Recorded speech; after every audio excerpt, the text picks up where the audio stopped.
Usually, a game will maintain a consistent tone throughout. Whether they're grounded in gritty realism, the utterly bizarre, or somewhere in between, games often find their style and stick with it for the whole experience. Sometimes, however, they temporarily deviate from the formula and all semblance of sanity is flung out the window. Just to clarify, these unexpected moments can go two ways based on your preference. They either totally ruin the tone of the game and stand out as a terrible moment, or they can be the most notable part and turn a good game into an unforgettable one. Just as long as they subvert your expectations, they have a place on today's list. We've scoured the gaming sphere for these very moments and found some absolute corkers for you. Good games and bad, inspired moments and misguided ones.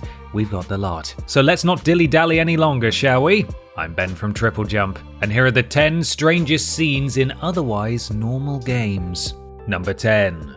The various endings. Silent Hill 2. Bizarre moments are found throughout Silent Hill 2, that's not debated. However, they do stick to the dark tone of the game, with the twisted horror often playing to the protagonist's mental torment by the titular locale. The strangeness we're interested in, however, are the alternate endings. There are 6 endings to Silent Hill 2 in total. 4 of them are in keeping with the game's tone, but the other 2, oh my. Let's start with the most famous one. A lot of you may know about the dog ending. Its renown mainly stems from how nonsensical it is in comparison to the game that precedes it. By finding a key in an unassuming dog house that only appears after you find 3 other endings on the same save file and then heading to a specific room in Lakeview Hotel, you'll stumble across a rather peculiar scene followed by an even more peculiar song. Let's just have a look, shall we?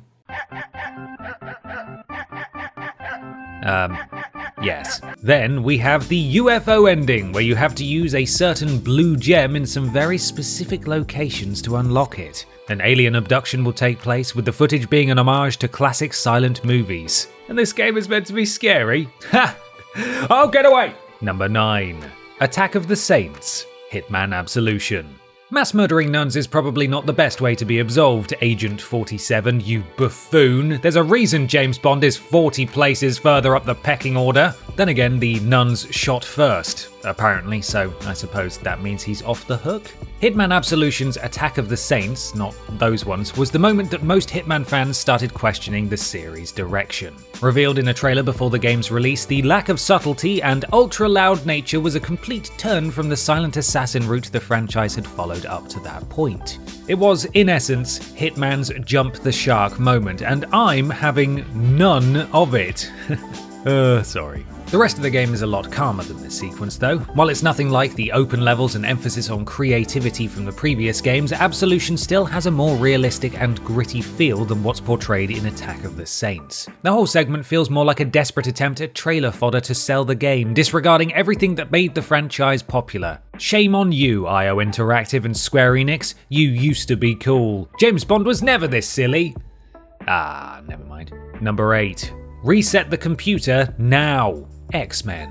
The X-Men game on the Sega Mega Drive, or Sega Genesis if you want to get American about this, had one section that was very specifically irritating. You'll eventually happen upon the end of the level, an ominous floating computer screen and no further instructions. Due to your nature as a video game connoisseur, you'll predictably resort to punching the floating device. Nothing will happen for a while, as you stand there like a lemon waiting for the game to progress. Suddenly, a message will pop up saying, reset the computer now. As you're currently standing in a level full of computers, you naturally retrace your steps looking for a switch in-game, but alas, you find nothing.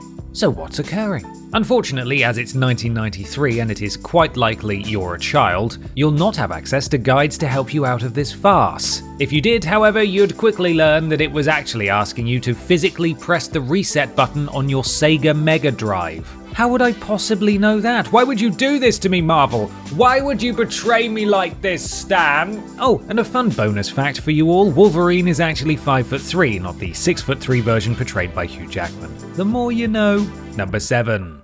Lavender Town. Pokemon Red, Blue, and Yellow version. Pokemon, you're so lovely and charming. Just look at how cute they are, bless them. It's just such an easygoing series of games with no peril or reason to worry. It's just nice, isn't it? So, what happened with Lavender Town in the first installments of Pokemon? It's a haunted town that sports a large graveyard, so far so creepy, and this would be an unsettling tone shift on its own, but it's the music that really kicks this up a gear. It's so unnerving that there was even an urban myth spread that claimed the track would do some rather unpleasant things to those who heard it, but that's all just nonsense, isn't it, guys? It may not actually be harmful, but it's undeniably sinister and makes for a strange inclusion in an otherwise peaceful game. If it wasn't for this soundtrack, the area of Lavender Town would be quite tame. Yes, the whole spooky ghost and graveyard thing is a bit odd, but it's nothing too severe, yet when combined with the jarring two-tone track, it becomes something that could shake even the bravest soul. Number 6. Kick the Hornet's Nest, Far Cry 3. The evocative piece playing during this particular mission was composed by Skrillex and Damian Marley, or Big Gongzilla as the song's introduction declares him to be known.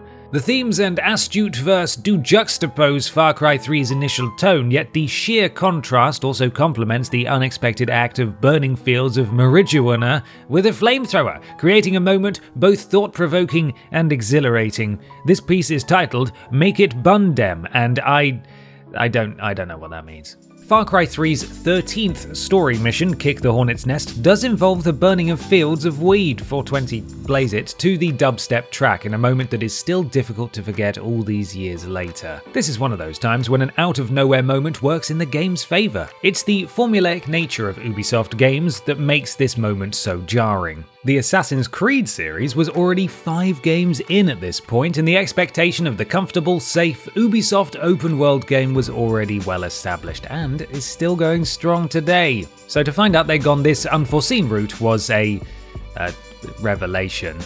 Number 5. The Bunker, Uncharted Drake's Fortune. Do you remember the freeing feeling of the original Uncharted, carefully navigating tranquil green environments in search of lost treasures while occasionally taking a moment to appreciate the scenic vistas? The joyous feeling that we finally had a true successor to a once beloved icon that had recently gone astray. We'd gladly while away the hours by solving puzzles and traversing the winsome world with only an occasional baddie getting in our way, though it was never enough to dampen our or Nathaniel Drake's spirits. It was while wandering around that we happened across an unsettling corridor, complete with unsettling music. We tentatively headed into the ominous tunnel, feeling around in the darkness for whatever it was that we were meant to do, when suddenly... Oh God, get away! Whatever possessed the makers of Uncharted Drake's Fortune to turn it suddenly into a survival horror game with cursed Nazi Spaniards is beyond me. The Bunker was a startling moment for us all, as up to that moment we were just having a lovely time treasure hunting and committing mild levels of mass murder. Can we not just have that? Number 4. Eventide Island, The Legend of Zelda, Breath of the Wild. Eventide Island is possibly the most unique location in the entirety of Breath of the Wild. Located far away from the mainland of Hyrule, the island is accessible by either gliding with a high amount of stamina or vigorously thwacking a raft with a Korok leaf like it's wronged you in some unforgivable manner. Whichever method you choose, Eventide is certainly worth the effort it takes to get there. After arriving on the island, a mysterious entity offers you a challenge. They say you've got this far because of your equipment, so you must cast it aside to face this trial. You're then stripped of your clothing, apart from shorts, of course. This is a Nintendo game after all, so you'll not be seeing Link's lad today. You've already googled it, haven't you? So now, semi-nude and lacking all of your inventory, you set out scavenging items to defend yourself with as you try to activate all 3 altars. Don't expect to be facing some C-grade chumps either. Eventide Island throws some legitimately tough enemies at you, like this guy guarding one of the orbs, forcing you to use your wits rather than brute force. And to make it harder, unlike the rest of the game, the island is permadeath, making you redo the entire stage from the beginning if you fail. Well, isn't that just lovely? Number 3. House of Wu, True Crime, Streets of LA.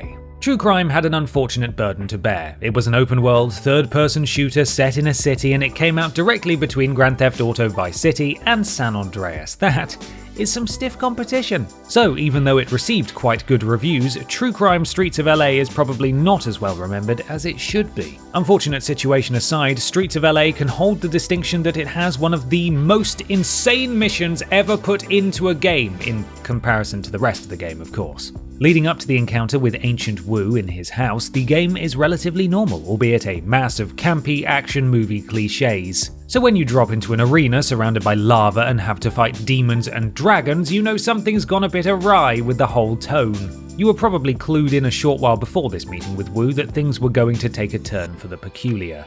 During a battle in a kitchen with a pair of henchmen, a zombie suddenly appears and starts having a go at you. As I'm sure you're aware, this isn't a regular occurrence in normal society. This whole scenario managed to turn a mildly forgettable game into a regrettably forgotten game, which is a shame really. Number 2. Joker's Fear. Batman Arkham Knight. I'm not going to delve too deep into this one because without context it's rather confusing. There's a lot to do with hallucinations, blood transfusions, and fear toxins. You are the Joker, but you aren't the Joker, rather just imagining you are. He's in your head, you being Batman. So you're going around killing people as Batman, as the Joker, but aren't either of them, and it's a dream. And I think I saw Leonardo DiCaprio with a spinning top talking to Donnie Darko. It's all too much. Late in the game, Arkham Knight briefly turns into a trippy first-person shooter. Considering that before this moment you play in the third person as the caped crusader taking out hired goons with your martial arts while imagining the words kapow and splat appearing on the screen, and now you're a manky clown aiming down an iron sight, it's quite the shift in perspective and tone. Call of Clown? No, that's rubbish. Battle Clown? That's worse.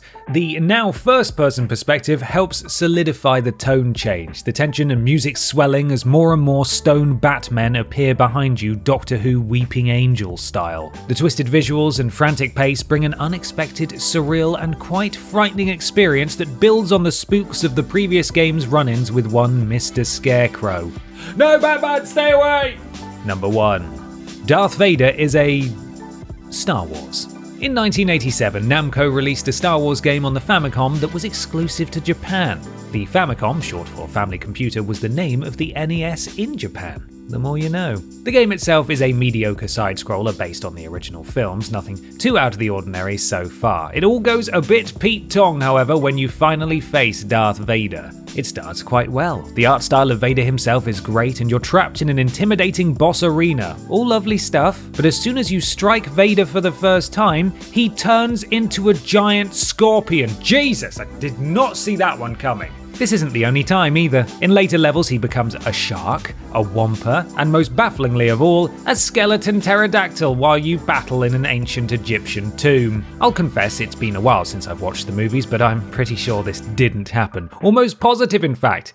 Well, 90%. I could be wrong though. The game itself does have some redeeming features. The 8-bit rendition of the soundtrack is nice, the character models look good, and there's a variety in gameplay styles, but the fact that Darth Vader turns into a number of animals, that is something I simply cannot wrap my noggin around and has to be one of the strangest scenes in an otherwise normal game. And that, as they say, is that. I hope you enjoyed our tour through the more unconventional scenes in gaming, and if there are any more out there that we missed, let us know in the comments below. You can follow myself and TripleJump on Twitter here, and while you're at it, why not support the things you enjoy by having a look at our Patreon. Finally, don't forget to like the video, share it with your friends, and subscribe to the channel. I'm Ben from TripleJump, and thanks for watching.